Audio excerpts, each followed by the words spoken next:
లోబడి వ్యక్తిగా నువ్వు ఉంటే నీ నోరు జ్ఞానము కలిగి ప్రవర్తించేదిగా, జ్ఞానము కలిగి మాట్లాడేదిగా ప్రభు కృప చూపుతాడు. ఆమె ఆమె మరొక మాట చూడండి, అదే అన్నాడు సామెతల గ్రంథం 31వ అధ్యాయము 26వ వచన భాగంలో రాయబడిన మాట, కృపగల ఉపదేశము ఆమె బోధించును. దేవునికి స్తోత్రం. ఒకటి జ్ఞానము కలిగి నోరు తెరుస్తుందంట, రెండు కృపగల ఉపదేశము ఆమె బోధిస్తుంది. ఆమె అంటే నోరు తెరిచిన తల్లి ఊరికి నోరేసుకొని పడిపోదు.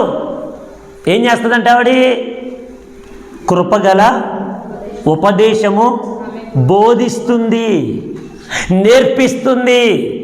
ఎదుటివారి పట్ల అమ్మా మనం ఇలా ఉండాలి, ఇలా నడుచుకోవాలి అని తన పిల్లలకు నేర్పిస్తుంది.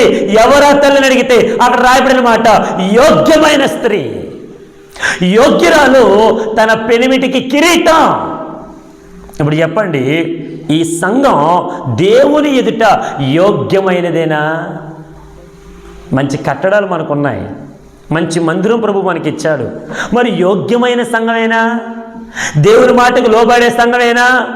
దేవుని మాటకు విధేయత చూపే సంఘమేనా? దేవుని మాటకు ఒకవేళ మనం ఎంతగానో ఆలోచించి అనేక మందికి చెప్పగలిగిన ఆ సువార్త సంఘమేనా మనది?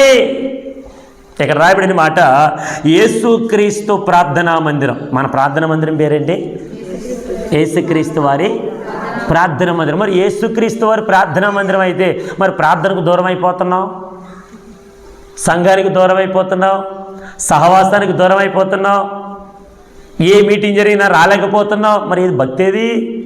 విధానాలే ఎందుకు వస్తున్నాం మనం? ఇప్పుడు చూడండి, కృపగల ఉపదేశము ఇప్పుడు ఈ సంఘము అనేక మందికి బోధించాలి. ఆమె ఏ ఉపదేశం? కృపగల ఉపదేశం. చూడండి, మరొక మాట మీతో జ్ఞాపకం చేస్తాను, చదవండి మరొక మాట. న్యాయాధిపతుల గ్రంథంలో రాయబడిన ఒక మంచి మాట. దానికంటే ముందు ఎస్తేరు గ్రంథం 4వ అధ్యాయం 4వ వచనం. ఎస్తేరు గ్రంథం 4వ అధ్యాయం 4వ వచనం. త్వరగా నేను ముగిస్తున్నాను. ఎస్తేరు గ్రంథం 4వ అధ్యాయం 4వ వచన భాగం.